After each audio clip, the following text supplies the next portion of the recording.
Iya, selamat malam Bunda. Salam, salam. Bisa on cam, Raja Rimba. Bentar, bentar.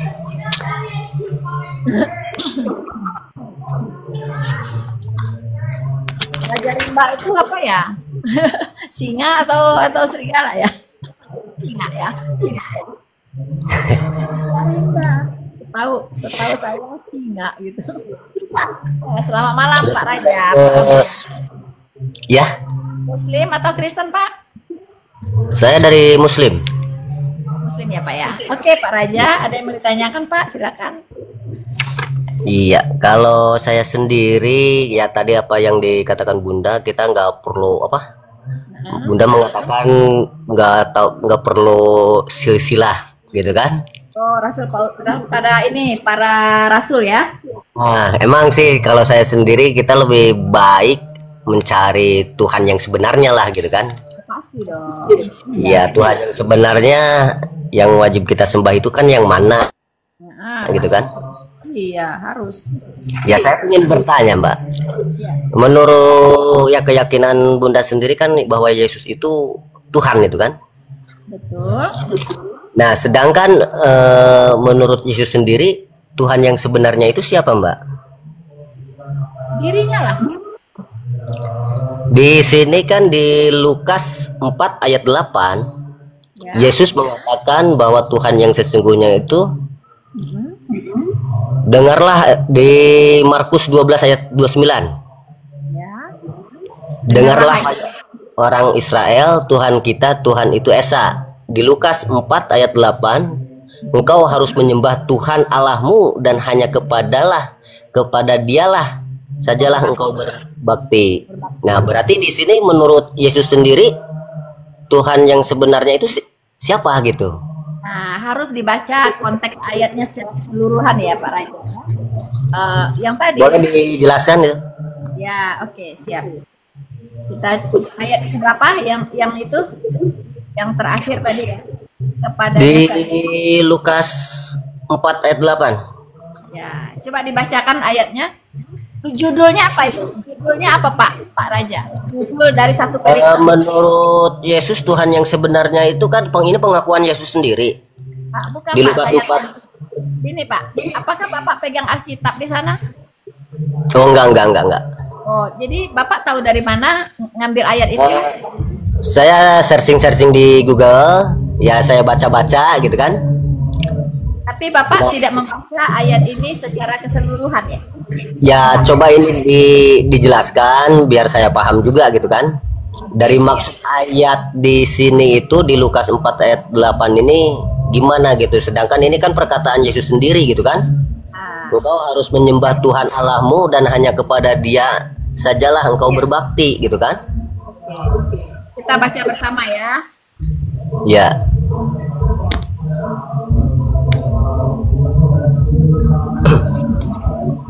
Ya, ini satu perikop judulnya adalah pencobaan di padang gurun. Itu judulnya. Jadi ini ada berapa ayat? Ayat 1 sampai ayat 13. Ya, yang Bapak tanyakan langsung ke ayat 8-nya kan gitu ya kan? Ya. Nah, kita bacanya dari ayat 1, baca judul juga pencobaan di padang gurun ya. Kita baca semua boleh ya Pak ya? Boleh. Coba. Ya, gampang menjelaskannya.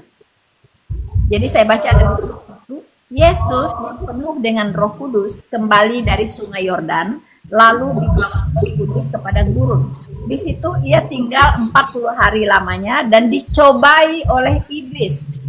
Jadi ini digarisbawahi ya Pak ya, harus digarisbawahi bahwa Yesus dicobai oleh iblis. Judulnya adalah pencobaan di padang gurun. Siapa yang dicobai? Di sini dikatakan adalah Yesus yang dicobai. Oleh siapa? Oleh iblis. Ya.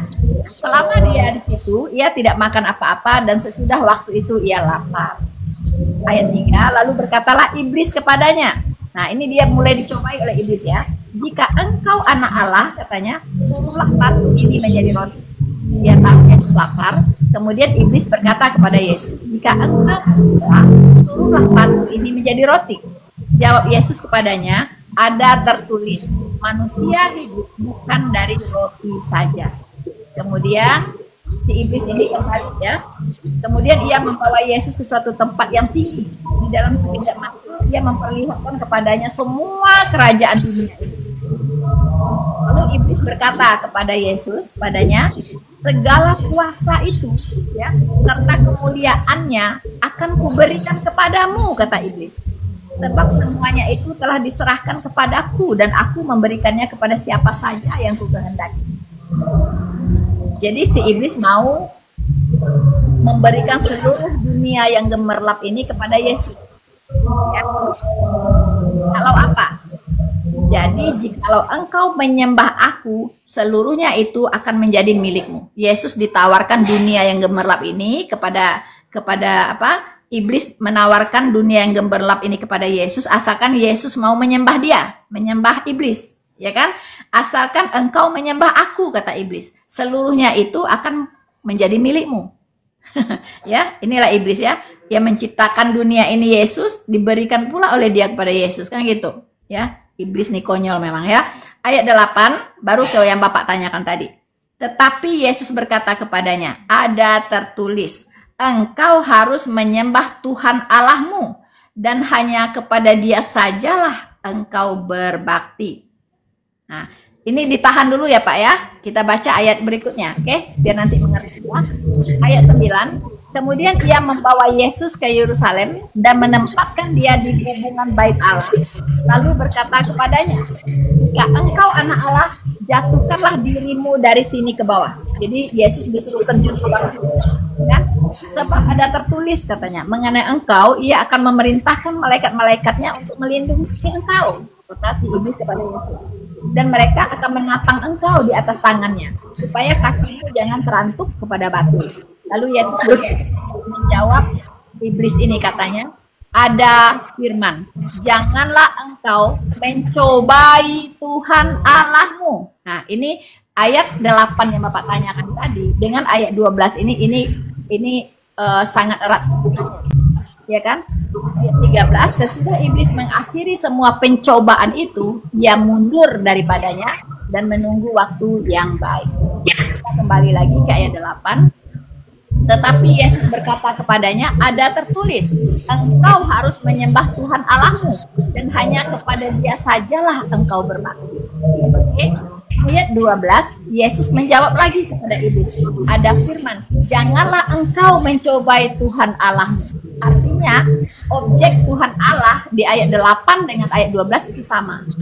Ya, untuk pribadi yang sama. Sekarang kita lihat ayat 8-nya, ayat 12-nya. Janganlah engkau mencobai Tuhan Allahmu. Kembali lagi kita ke ayat 1, Pak. Tadi dikatakan bahwa Yesus dicobai oleh iblis. Jadi, iya. Jadi kan di konteks ayat. Ya, coba. Sebentar, Pak. Jadi di dalam konteks yang dicobai apa? Iblis. Sudah, yang dicobai bukan iblis, Pak. Yesus. Oh, yang mencobai kan iblis. Mencobai iblis. Sekarang Yesus berkata, janganlah engkau mencobai Tuhan Allahmu. Jadi Tuhan Allah siapa, Pak? Ya kan di sini kan sebelum Yesus mengatakan itu di Lukas ayat 8-nya, dia kan menyuruh iblis itu kan engkau harus menyembah Tuhan Allahmu dan hanya kepada Dia sajalah engkau berbakti, gitu kan? Nah, dengan ayat 12 itu, karena Yesus sudah berkata seperti itu kepada iblis, akhirnya Yesus tadi di ayat 12-nya apa itu? Janganlah engkau mencobai Tuhanmu. Kembali ke judul aja, Pak. Siapa yang sedang dicobai? Yesus. Ya kalau yang dicobai kan Yesus. Yesus kan anak Allah. Yesus Allah dan anak Allah sama. Pemahaman Allah dengan anak Allah itu dalam Allah Tritunggal sama, Pak. Sama-sama Allah. Nah, di sini maaf Bunda ya. Di sini kan dengan ayat ini dikuatkan lagi dengan pengakuan Yesus sendiri bahwa Dia itu adalah seorang utusan di Yohanes 20 ayat 17. Aku akan pergi kepada Bapakku dan Bapamu, Allahku dan Allahmu. Iya, jadi satu-satu kita bahas ya. Nanti itu beda lagi ininya pembahasannya. Ya, jadi kita selesaikan dulu di Lukas 4 ini. ya, bahwa yang dicobai ini clear kok. Dicobai di sini siapa? Di sini ditulis bahwa iblis mencobai Yesus di padang gurun. Ya, kemudian Bapak tanya ayat 8, ya, ketika dia disuruh disuruh menyembah si iblis, ya kan? Iya, kan di ayat 8 ini kan perkataan Yesus kepada iblis itu. Ya, Nah, jadi Bapak tidak boleh terpaku dengan ayat 8 saja. iya, terus di akhirnya itu di ayat 12-nya tadi apa yang bunyinya itu? Ya. Janganlah engkau sekali-kali mencobai Tuhanmu, ya apa? Allahmu, itu kan jelas. Siapa yang dicobai? Ya Yesus. Iya, janganlah engkau mencobai Tuhan Allahmu, gitu kan? Nah, di sini kan dia udah mengatakan sebelum itu udah mengatakan di ayat 8 ini, engkau harus menyembah Tuhanmu dan hanya kepada Dia sajalah engkau berbakti. Ya, siapa Berarti Allah? yang dimaksud dengan Yesus itu Allah yang kelanjutan dari ayat 8 ini. Ayat 8 ini yang dimaksud Allah di sini itu adalah Yesus sendiri. Oh, Jadi gini loh, Bapak punya anak kan? Bapak punya anak. ya. Ya, Bapak punya anak gini. Anak Bapak ini nakal banget ya. Terus Bapak bilang, kamu nggak boleh lawan bapakmu loh. Ada nggak Bapak ngomong gitu? Kamu nggak boleh loh ngelawan bapakmu loh. Kamu dosa loh ngelawan bapakmu. Apakah yang Bapak maksud bapaknya anak Bapak yang lain yang Bapak maksud? Yang Bapak maksud kan Bapak sendiri. Iya, tapi kan antara anak dengan bapak itu kan udah berbeda. Oh iya, iblis dengan Yesus juga beda, Pak. Iya, maksud saya antara Allah dengan Yesus itu Ya, berbeda. enggak beda, Pak. Yesus itu pribadi Oke, Allah. saya ikuti Bunda. Berarti Yesus itu kata Bunda Tuhan itu sendiri. Ya, pribadi Allah itu sendiri. Ya, pribadi Allah, berarti setiap perkataan Yesus perkataan Allah itu sendiri. Pastilah. Di Yohanes 17 ayat 8, kalau seandainya setiap perkataan Yesus adalah Allah itu sendiri yang berbicara, sebab segala firman yang telah engkau sampaikan kepadaku telah aku sampaikan kepada mereka. Nah, ini kan yang berbicara ini kan Allah. Sekarang saya tanya balik Dia Bapak. menerima firman dari siapa lagi kalau yang berbicara ini Bapak itu sendiri? Nah, gini Pak. Bapak mengatakan, oh itu Yesus menerima firman, gitu kan? Iya, di situ kan di ayat Yohanes 17 ayat 8 itu ada dua subjek antara pemberi dan penerima. Nah, betul ya. Nah, sekarang saya tolong berikan saya satu ayat saja di dalam Alkitab di mana Allah berfirman kepada Yesus. Di mana Allah berfirman, emang tidak ada. Nah, berarti kenapa tidak ada? Karena Allah itu ya Yesus itu. Justru yang saya ingin tanyakan di ayat Yohanes 17 ayat 8 ini, firman yang mana yang disampaikan kepada kaumnya itu sama Yesus itu? Pak, itu kembali lagi ke konsep Allah Tritunggal. Atau gini, kalau maaf Bunda, kalau menurut Bunda, firman itu apa? Firman itu adalah perkataan Allah. Nah, perkataan mana yang disampaikan Yesus kepada kaumnya itu? Banyak sekali, Pak. Dan dia sendiri disebut firman yang hidup. Dia sendiri adalah firman. Firman yang sudah menjadi manusia. Ya kan? Pada mulanya adalah firman. Firman itu bersama-sama dengan Allah. Dan firman itu adalah Allah. Banyak sekali. Siapa yang memberikan firman itu? Memberikan apa firman? Dia Yang- adalah firman itu sendiri loh. Nggak perlu diberikan. Ini tadi kata Bunda bahwa firman itu perkataan, ya kan? Di Yohanes 17 ayat 8, sebab segala firman berarti sebab segala perkataan gitulah, jangan firman gitu kan? Iya. Sebab segala perkataan yang engkau sampaikan kepadaku, kata Yesus nih, kata Bapa, Kepada mereka. yang telah kukatakan kepada mereka. Nah, ini yang mengeluarkan perkataan ini perkataan siapa? Jadi Yesus di sini ingin mengatakan ya bahwa firman itu yang dia maksud adalah dia sendiri gitu loh. Firman Tadi yang kata Bunda, perkataan Yesus itu banyak. Sekarang jadi diri sendiri, gimana sih? gini loh, yang banyak tuh pengajarannya. Semua yang keluar dari mulut Allah, dari mulut Tuhan Yesus itu Jadi adalah gini, Bunda, maaf Bunda tadi saya tanya bahwa firman itu kan perkataan. betul. Nah, sekarang kenapa firman itu menjadi Yesus? Oh iya, Kan gitu. firman menjadi Yesus. Firman Berarti menjadi- Yesus itu bukan manusia, cuman perkataan Yesus itu. Bapak harus ngerti lagi, Tritunggal. Kita kembali ke konteks ketuhanan. Pada mulanya firman bersama-sama dengan Bapa kan gitu. Yang telah menjadi manusia, yang telah menjadi daging gitu kan? Firman itu berarti kan Yesus itu adalah pada mulanya firman kan? Firman. Firman. Nah, sekarang saya tanya lagi ke Bunda, firman itu apa? Kata Bunda perkataan. Terus saya tanya perkataan mana yang disampaikan kepada muridnya? Kalau di Kata bahasa Bunda banyak. kalau di ini kan, kalau di agama Bapak kan disebut kalimatullah, ya kan? Isa Al-Masih itu apa? Kalimatullah. Kok jadi bisa jadi Isa Al-Masih kan gitu? Bapak jelasin juga gitu kan? Siapa itu Isa Al-Masih? Kalimatullah, Rohullah, kan gitu.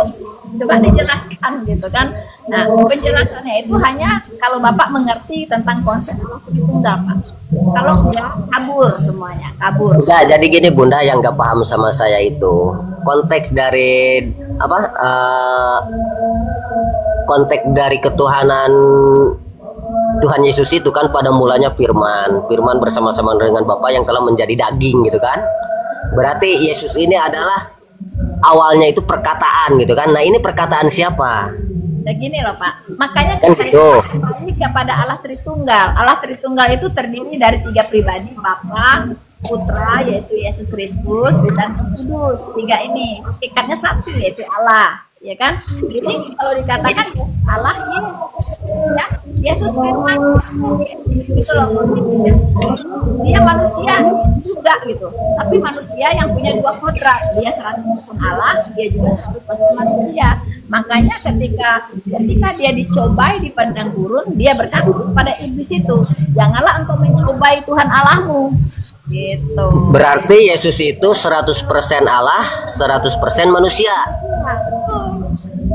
Nah, Bunda sadar nggak kalau seandainya Yesus 100% Allah, 100% manusia, berarti Bunda menyembah Tuhan sekaligus manusia. Ini loh, yang kita sembah itu adalah keilahiannya Pak. Kita nggak nyembah manusia. Kalau iya, keilahiannya itu diam di mana keilahiannya? Keilahiannya di dalam kemanusiaannya Yesus Kristus itu ada. Nah, manusianya itu siapa namanya? Namanya juga Yesus secara Yesus dan manusianya sendiri juga Yesus. Yesus katanya juru selamat gitu. Kan gini Bunda, maaf ya ini mah. Contoh seperti saya sering menanyakan, yang mati di tiang kayu salib itu siapa Tuhan, apakah manusia? Manusia, Yesus Kristus. Ya, Mbak pasti mengatakan manusia kemanusiaannya kan? Karena kalau ya kemanusiaannya ini siapa namanya? Yesus. Kalau Tuhan, Yesus kalau juga. Iya, berarti dengan tidak sadar Bunda menyembah Tuhan sekaligus manusia. Ya, kalau misalnya Anda berkata begitu, mana ayatnya? Orang Kristen menyembah Tuhan sekaligus manusia, dan ayatnya. Buktinya ya, kalau Yesus kan tadi kata Mbak manusia. Manusia, kenapa dia harus hadir di dunia ini sebagai manusia? Ya, itu karena dia harus mati. Kalau Tuhannya keilahiannya kan tidak bisa mati kan? Oh, berarti yang menebus manusia dari dosa itu manusia, bukan Tuhan. Manusia kudus. Iya, berarti bukan Tuhan. Tuhan melalui Yesus Kristus. Melalui kalau yang gini, kan penebusan manusia dari dosa itu dengan kematian dari Yesus Kristus sebagai manusia. Dengan kematian Tuhan apakah dengan kematian manusia? Kematian manusianya Yesus Kristus, karena manusianya yang mati. Itu iya, berarti ditebusnya itu dengan nyawa manusia, bukan nyawa Tuhan kan? Kalau Tuhan kan tidak bisa mati. Oh, Tuhan tidak bisa mati, makanya ya, berarti ditebusnya dengan nyawa manusia gitu. Iya dong, nyawa diganti nyawa. Nyawa ditebus dengan nyawa. Gitu. Kalau di dalam diri Yesus itu ada berapa roh sebenarnya, Mbak? Berapa roh? Ya, roh Allah. Dia kan Allah. Roh Allah. Kalau misalkan manusia, berarti kemanusiaannya tidak ada roh. Kemanusiaannya tidak ada roh gimana? Makanya sebagai manusia, dia tidak bisa berbuat dosa. Ya, tidak seperti kita, Pak Raja. Bapak dan saya masih bisa jatuh ke dalam dosa kan? Nah, manusianya Kristus itu tidak tersentuh dosa. Gitu loh. Manusia yang kudus. Makanya dia bisa jadi penebus. Kalau manusia berdosa, tidak bisa menebus manusia berdosa lainnya. Kira-kira itu penebusan dosa itu berhasil nggak, Bun? Berhasil dong. Buktinya dia bangkit. Itu keberhasilan. Kalau seandainya dia berhasil, apakah manusia sekarang ini akan masuk surga semua menurut Bunda? Kalau dia punya iman kepada Sang Juru Selamat itu pasti masuk surga. Berarti sama aja tidak berhasil menurut saya, Bun. Bukan begitu. Ada syarat. Wong akhirnya kalau manusia tetap ada yang berdosa. Iya, karena tidak percaya. Makanya dia tetap berdosa. Kalau Bapak Ya terus ngapain Tuhan silakan ribet-ribet misalkan menyerahkan dirinya untuk menebus dosa manusia, wong akhirnya manusia tetap melakukan dosa. Ya. Supaya Bapak tidak melakukan dosa lagi, percayalah kepada Dia. Maka Bapak akan dimateraikan dengan Roh Kudus supaya keinginan Bapak untuk berbuat dosa itu sudah dipatahkan dalam nama Dia, gitu. Dan Roh Kudus tadi yang menolong Bapak untuk menjauhi dosa, gitu. Jadi Bapak mau selamat, mau diselamatkan, mau masuk surga, ya percayalah kepada Juru Selamat itu, kan gitu. Saya percaya bahwa Yesus itu Juru Selamat. Terus? Tapi saya tidak percaya kalau Yesus itu Tuhan. Karena Yesus sendiri juga dia mengatakan yang tadi itu, gitu kan? Aku akan pergi kepada Bapakku dan kepada Bapamu, Allahku dan Allahmu. Nah, sekarang saya tanya, kalau Bapak tidak percaya kepada Dia sebagai Tuhan, ya, tapi Bapak percaya kepada Dia sebagai Juru Selamat, bagaimana cara Bapak percaya? Ya, saya percaya dengan ajarannya, apa yang diperintahkan Yesus. Oh ya, apa itu? Kalau engkau percaya kepadaku sebagai Juru Selamat, tapi bukan sebagai Tuhan, engkau ya, contoh seperti Yesus kan menganjurkan kita harus menyembah kepada Allah yang Esa, gitu kan, Tuhanmu dan Tuhanku. Lihat konteksnya, Pak. Dia berbicara itu dalam konteks apa? Ya, itu dia berbicara dalam konteks kemanusiaannya, tapi dalam konteks keilahiannya dia malah mengaku dia itu adalah Allah, dia adalah Tuhan. Di mana ayatnya bahwa dia pernah mengaku bahwa aku adalah Allah? Nih, sini mari kita lihat ya. Yohanes 13 ayat 13 kalau tidak salah. Coba dibacakan. Saya baru dengar juga gitu. Soalnya kalau saya setiap nanya ke room-room yang lain gitu, tidak ada gitu, Bun, pengakuan bahwa Yesus itu adalah, bahwa aku adalah Tuhan itu sendiri gitu. Yohanes 13 ya, ayat 13 terus sampai ayat 14 lah ya. Ya.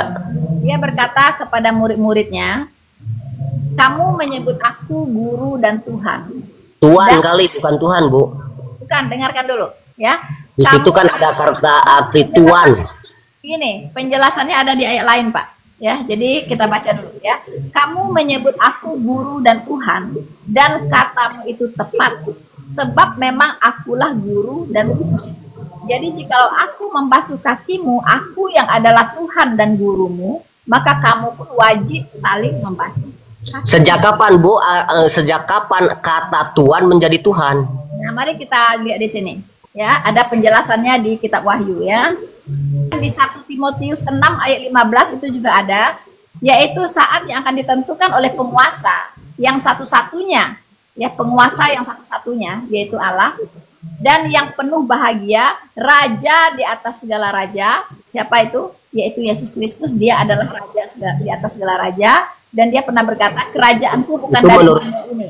Iya, menurut Bunda. Raja di atas segala raja dan Tuan di atas segala Tuan. Jadi dalam tadi Bapak bilang itu kan sejak kapan Tuhan berubah jadi Tuan. Nah, dalam konteks ini yang melekat kepada diri Yesus adalah Tuan di atas segala Tuan. Tuan itu artinya pemilik, ya kan? Kalau Tuan di atas segala Tuan, pemilik segala sesuatu ini. Alam semesta segala ini milik Dia, dan Dia itu adalah Tuhan, sama aja, Pak. Tuan di atas segala Tuan sama dengan Tuhan. Gitu, ya, saya juga baru dengar, Bu, arti kata Tuhan menjadi Tuhan gitu. Ya, karena dia Tuhan di atas segala Tuhan, Pak. Iya, kalau seandainya kata-kata Tuhan dengan Tuhan itu tetap aja Tuhan, Bu. Kan di situ nggak ada Tuhan menjadi Tuhan. Tuhan itu kata lainnya adalah Tuhan di atas segala Tuhan, itu sinonim, Pak. Sinonim. Jadi Tuhan di atas segala Tuhan, raja di atas segala raja, itu yang melekat pada diri Yesus. Kalau Bu, maaf Bu, Ibu coba di pengertian Ibu, Tuhan itu artinya apa? Tuhan itu apa, Bu? Tuhan itu artinya pemilik. Pemilik. Kalau Tuhan? Tuhan pemilik nggak, Pak? Saya tanya Bapak. Alam semesta ini milik siapa, Pak? Semesta milik siapa? Kalau alam semesta ini ya pemilik Tuhan. Milik Tuhan kan? Nah, Ya Tuhan kalau tuan itu Bu pemilik rumah. Misalkan kita berjabatan ke manusia, kan gitu. ini kita Contoh harus saya punya majikan, dianggap tuan saya. Tuan itu kan raja. ini bukan Pak tuan tanah yang dimaksud Pak, bukan tuan tanah. Tuan di atas segala tuan, ini sudah dijelaskan di Alkitab, ya kan? Bahwa dia itu adalah raja di atas segala raja, tuan di atas segala tuan. Kita harus berpegang kepada apa yang Oke, saya ikuti Bu. Ya mungkin penjelasan Ibu saya ikuti, keyakinan Ibu seperti ya, itu. memang itu yang dikatakan Alkitab. Mungkin satu lagi lah Pak ya, saya kasih ayat yang mengingatkan. Ya, sebentar. Nih Pak. Nih, Wahyu 19 ayat 15 ya. Nah, di situ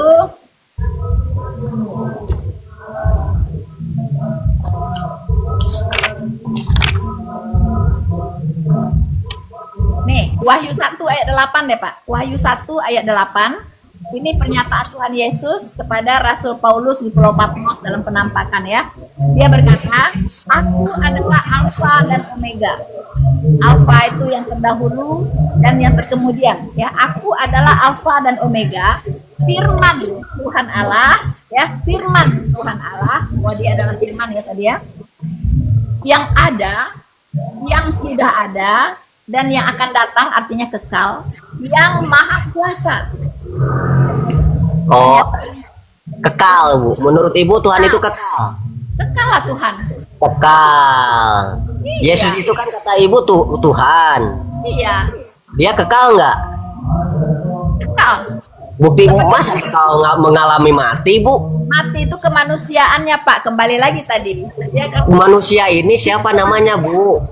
Yesus. Pak Yesus ini siapa? Ya Pak, nih kalau mengenai nama supaya saya kasih Bapak ini ya pengetahuan sedikit.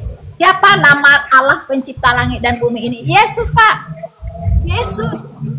Ya, mari kita lihat. Sekarang gini, pribadinya Yesus dengan Bapa sama nggak Bu?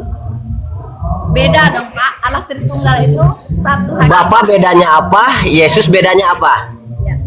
Bapa, Putra dan Roh Kudus. Hakikat. Ya, perbedaannya apa? Perbedaannya Bapa Ya. itu bertahta di sorga. Ya, Bapa bertahta di sorga. Bapa tidak pernah menjadi manusia. Oke? Bapa Oke. bertahta di sorga. Ya. Oke, dapat poinnya. Dan yang merancang penyelamatan itu Bapa. Bapak. Kemudian Yesus atau Firman itu yang mengeksekusi penyelamatan itu. Mengeksekusi Yesus penyelamatan. ke dunia menjadi manusia. Ya, Roh Kudus apa?